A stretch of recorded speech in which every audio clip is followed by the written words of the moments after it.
Hey everybody, Fishman here. Welcome to the video. This is fishing vlog number 197.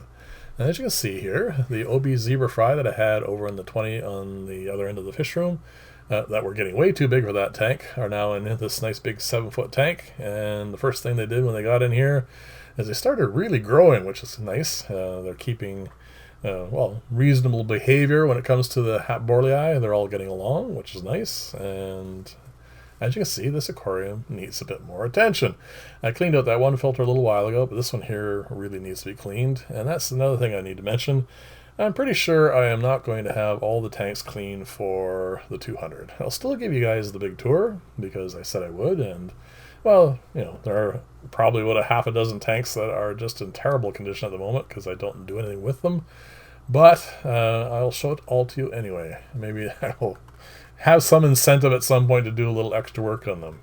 But as you can see, these here, which were a little bit cleaner the last time I showed them to you, are now sliding back. That's the problem with aquarium maintenance. You clean some, time goes by, you need to do it all over again, and anyway, it's just that endless cycle. It's fine. These guys, I found the trick for filling them. Don't feed them. I filmed all this prior to my morning feed, and they're all hungry and they want to come out to eat. And yeah, they're not camera shy when they're hungry, which is kind of neat. So there you go. They're all doing really well. These are obviously the Hatborlei fry. I'm going to probably condense them into one aquarium at some point. I'm just not entirely sure which one it's going to be. We'll have to wait and see for that because, like I said, very busy. So these guys are doing really nicely. I have not done any culling for the guppies in here. Mostly I've just been keeping an eye on the platy fry, and as you can see, they're doing really nicely. And at some point I suspect I will set up another aquarium for the platy slash variatus, but at the moment, like I said, not enough space and time for everything. So these guys are really beginning to grow. The nice thing about this tank is it is considerably larger than most of the aquariums that I keep my fry in, so they have lots of space to grow, and they're doing really well. I'm not sure how many more I need. Probably not many at all. I like to keep my cultures going, or colonies, I guess I should say, as much as possible, but I only have so many aquariums that Africans are going to fit in. But I have far more of them than I do for these guys. These are the Gardneri fry, and as you can see, they're growing up quite nicely. This is the second batch, and I said I have no use for them. They're just lovely fish. I like them. I like their behaviors. I like their attitude, and I just keep them because I want to. But I can't raise too many of them because they simply get out of the hand. They breed really well, as you can see. This is where those OB zebras were. There are actually a few OB fry in here, like really young ones. For some reason, decided to catch out another female a little while ago. I was a little negligent in getting her out of the aquarium after I think she was there for about a week, and I think she nibbled on a couple of them. But anyway, speaking of tanks that are in need of some love, this is one of them.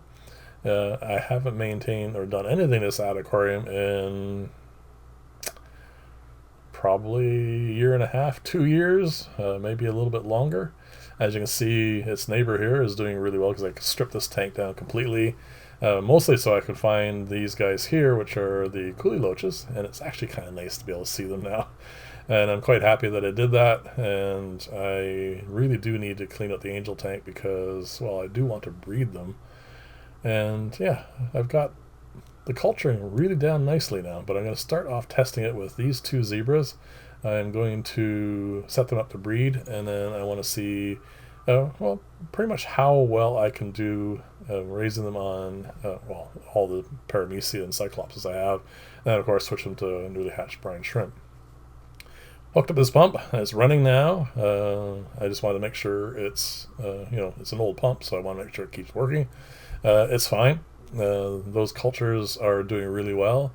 I find with culturing, the one that has air in it is more stable. It doesn't have as much in it, but it's more stable. So I think I might be switching over to that, simply because the other ones I have to monitor more frequently because they bloom and crash and bloom and crash. Nothing like to the point where there's nothing in it or anything, but it's less stable. So I want to make sure, of course, that I get that. Those are the white clouds that I will be breeding. I know I keep saying that, but work has to slow down because once the end of November gets here, we're going to get into really cold outdoor weather, and there won't be a whole lot of outdoor work for me. And at that point, I'll be able to focus a bit more on the fish tanks. If you remember, about 4 weeks ago, I cleaned this tank out completely. There was one with the coolie loaches in it. Actually, it might have been 5 weeks now. Well, time goes by. And you can see already it is getting overgrown with plants. It's so fast. It doesn't take long at all before the plants start, taking over completely. And I keep pruning that one down, and it just keeps coming back.